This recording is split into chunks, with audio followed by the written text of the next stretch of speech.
Yo, what up guys, I'm Sammy and welcome back to the Soul Brothers channel. In this video, we're going to be doing a versus comparison between the Nike Kyrie 7 and the Nike KD 14.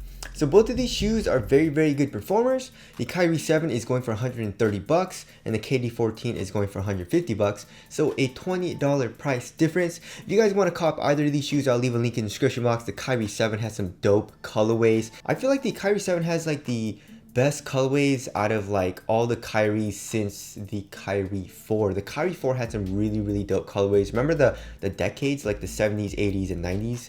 Those were sick. I guess the Kyrie 6 was the Kyrie 5 was pretty dope too, but I feel like the Kyrie 7 has some really dope colorways. The KD 14, it's just this colorway, and then the Dream colorway, which I feel like is really sick as well. But again, links are below if you guys do want to cop either of these shoes. But let's get it started off with the Tracciones. So on an indoor court, if you're playing on a clean court, both of these shoes have amazing traction, really good bite. The KD 14 is amazing, top tier traction. Same thing with the Kyrie 7, top tier traction, just an incredible bite. You have a nice loud squeak as well for both of these shoes.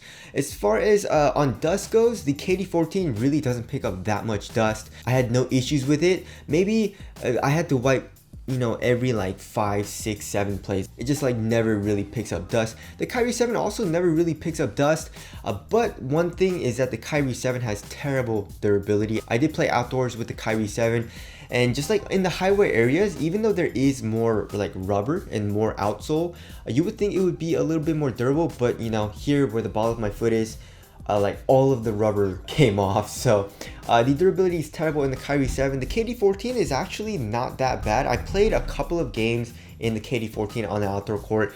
Not as much as the Kyrie 7, of course, but I still feel like the KD 14 has better durability than the Kyrie 7. Although the KD 14, I wouldn't recommend maining this shoe on the outdoor court, right? So as far as like the traction goes, I'd say like if you're playing on indoor court, both of these are amazing. Outdoor court, the KD 14 will be a little bit better. One thing that the KD 14 doesn't have that the Kyrie 7 does is the outsole curvature, right? So in the KD 13, it actually had a little bit of an outsole curvature. The KD 14, not as much. It's a little bit more flat, which kind of sucks, but not a huge deal. It's just a preference that I have. You know, I really like the outsole curvature that the Kyries have, but also the Kyrie 7 is a lot more mellow. It's like a lot flatter and not as rounded as like the Kyrie 2 or the 3 or even like the 4, you know? But it still does have the outsole curvature over the KD 14. Alright, moving on to the heel to toe transition, I feel like the KD 14 is a little bit smoother, right? So as far as the shape goes, they're both pretty damn good. So here in the heel, we have a nice curved shape, as well as here in the forefoot, a very nice curved shape in both of the shoes. But as far as the forefoot flex goes, the KD 14 is a lot more flexible, as you guys can see. The Kyrie 7 is a little bit stiffer, and also, although both of these cushions are fully exposed here in the heel, the Kyrie 7 doesn't have that much compression, so it doesn't feel clunky at all, but the KD 14 just feels a little bit smoother here in the heel because of the fully exposed cushion line. And I guess moving on to the cushioning setup, in my opinion, I like the KD 14 a lot better. So in the KD 14, we got the full length cushion line, which feels really nice. It's super soft. You have a nice compression, especially here in the heel, so that really helps for impact protection. And you have a full length zoom strobel unit right underneath your foot, which feels very bouncy. It gives you good impact protection as well. It just feels like responsive, you know, you get that nice little bounce in there.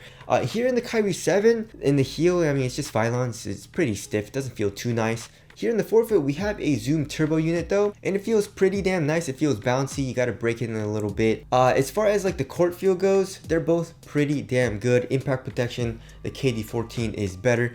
But one thing that the Kyrie 7 does better is responsiveness, right? So if you want total responsiveness and you don't want any type of lag from your cushion, I would say the Kyrie 7 is better in that aspect than the KD 14.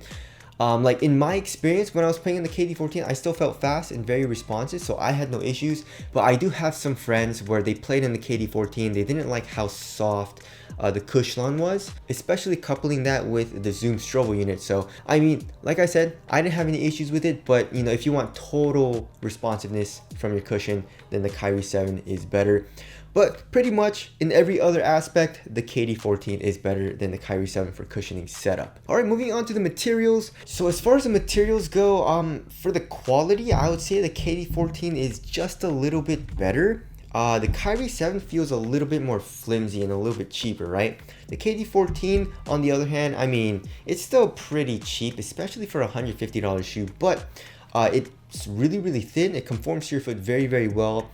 And like I said, the quality is just a little bit better. The Kyrie 7 also is super duper thin. I would say just as thin as the KD14, if not a little bit thinner. It feels great on foot. It feels really minimal as well. It stays very, very minimal throughout this entire shoe. And coming here into the midfoot area, both of these shoes I would say have like an identical amount of padding. The Kyrie 7 has a little bit more padding where the Achilles is, but other than that, padding is the same. And as far as the tongue goes, they both have the same amount of padding as well. So as far as like on foot feeling goes for the material, they both feel like pretty damn nice. Like just the way I like it, you know, super minimal, very, very thin, conforms to your foot very, very well. Of course, you do have this midfoot strap here in the KD14, which does make the shoe a little bit more annoying to put on, and it does mess up the laces, but it improves the lockdown just a tiny bit here in the midfoot area. Here for the Kyrie 7, we have these fingers. They don't really like feel any different. Like if they weren't there, I probably wouldn't notice it all too much, but I definitely do think they do help with support. Moving on to the fit. Both of these shoes fit me really, really well, right? So I like to have a very, very snug fit in my ball shoes, and I went true to size for both of them. They both fit me really, really well. My toe pretty much goes right to the edge of the shoe. Here in the toe box, it's extremely snug. So if you don't like to have a snug fit at all, I would suggest going up half a size or maybe even a full size, right? Width-wise, they're both slightly narrow, and also like don't expect the shoe to get roomy, you know, because these materials don't stretch out all too much, right? It's not like a knit material where, you know, it stretches out a little bit or actually quite a bit over time. These shoes pretty much stay snug even when you break it in, so just watch out for that. I mean, all materials stretch out a little bit, but just not as much as like a knit material. Alright, moving on to the support and lockdown. I had zero issues for lateral containment in either of the shoes. They both have very, very good lateral counters, right? So here in the Kyrie 7, we have this plastic piece as well as these fingers here in the forefoot. And then here in the heel, we have an internal TPU heel counter. So lateral containment, really, really good here in the Kyrie 7. The KD14, same thing. The foam comes up a little bit here in the forefoot, and then here in the midfoot we have this plastic piece, and then in the heel we have an internal TPU heel counter. So I had no issues with lateral containment in either of the shoes. As far as lateral stability goes, they're both pretty wide. Yeah, they're both the same width, I would say, and they both protrude out a good amount here on the lateral side of the shoe here in the forefoot, so lateral stability was good as well. One thing I would say the Kyrie 7 is better on is ankle support, right? So the Kyrie 7 comes up pretty high here on the ankle, and even though the KD14 I would say is like the same, but for some reason the KD14 didn't give me that much ankle movement restriction for some reason. You know, it pretty much felt like a low as far as like my ankle mobility goes. The Kyrie 7, if you tighten the laces, like the last two eyelets pretty tightly, you do get a little bit of ankle movement restriction. So if you want a little bit of ankle support, I would say the Kyrie 7 is better. All right, moving on to the weight. I feel like they're gonna be around the same weight, right? So 12.6 ounces for the KD14 and 11.82. So it's like 0.8 ounces lighter for the Kyrie 7. That's kind of crazy. Interesting, right?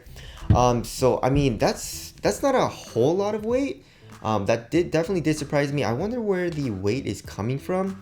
But on foot, you can't really tell much of a difference, right? So the materials, like I said, super minimal on foot, so that feels really, really nice. Minimal padding here in the tongue and ankle area, so the upper is very, very minimal in both of the shoes. You also feel really, really fast when you're playing in both of these shoes because the traction is so good, support is there and all that. Like I said, the Kyrie 7 you might feel a little bit more responsive just because the cushion is a little bit more responsive, you know, it doesn't feel as soft. So just watch out for that, I guess, for the KD14.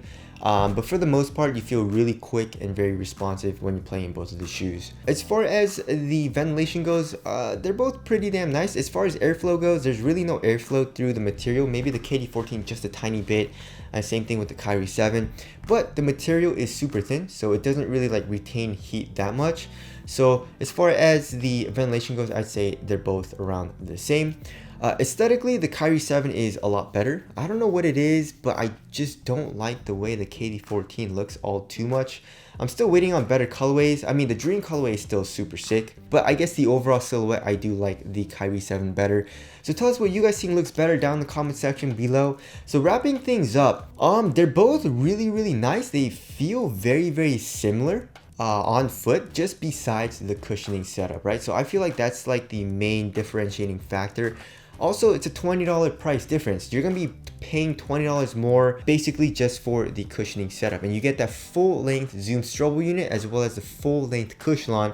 So if you want like something that's super comfortable and very bouncy, go with the KD14. Like I keep saying, if you want something a little bit more responsive as far as the cushioning setup goes, go with the Kyrie 7. Everything else pretty much feels really similar, you know, like traction, they're both really good. Fit is very snug and very similar. Material is super thin and very minimal on foot. Support, they're both really good as well. So yeah, I mean, that's pretty much it, you know. The cushioning setup, like whatever cushioning setup you want, I would say pick whichever shoe you would think you would like the cushioning setup more in, right? But anyways, that about wraps up this versus video. Again, if you guys do want to cop either of these shoes, I'll leave a link in the description box. But that's it. Thank you guys for watching, and I'll see you guys in the next one.